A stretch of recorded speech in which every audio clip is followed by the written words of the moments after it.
Papasok lang po na balita, isinuko na ng kanyang pamilya ang suspect sa pagpaslang sa UPLB student na si Maria Victoria Reyes. Para sa karagdagang detalye may ulat on the spot si Jiggy Manicad. Jiggy?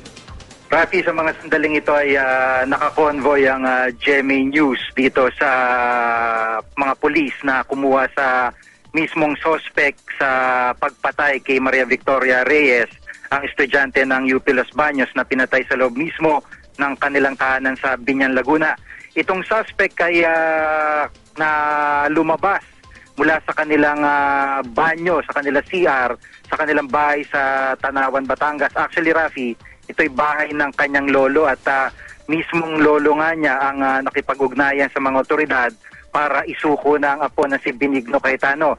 Nakatakip ng t-shirt sa ulo, kumbaga ginawa niyang para maskara yung t-shirt niya at nagsuot pa siya ng shades nang humarap sa GMA News at sa mga tauhan ng Laguna Police Provincial Office at Biñan Police. At ayon sa kanya, ayon kay Benigno Cayetano ay natakot daw siya at kaya siya tumakbo ng Batangas matapos nga ang krimen. Isang killer daw sa Biñan na kanyang kaaway ang maaaring nagturo sa kanya at dahilan para siya ay ilaglag o siraan sa mga otoridad.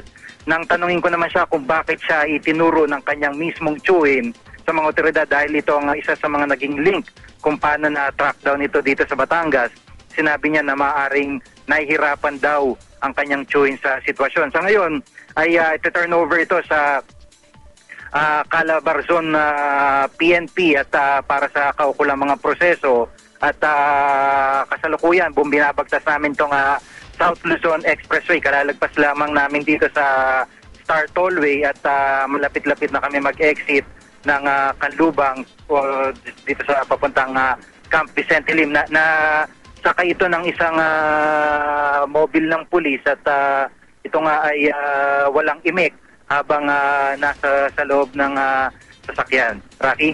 Jiggy, meron na ba tayong impormasyon kung meron ng criminal record itong sumukong suspect? Wala pang nabanggit diyan ng Biñan Police, Rocky. Bagamat kagad daw nila itong isa sa ilalim sa drug test dahil isa sa mga inaalangan nila sabog ito sa ipinagbabawal na droga ng ang krimen. Matipid na matipid yung mga sagot nitong suspect at katunayan kinukuha ito ng mga pulis nag-iiyakan yung kanyang kapatid at kamag-anak doon sa kanilang bahay sa Tanawan, Batangas.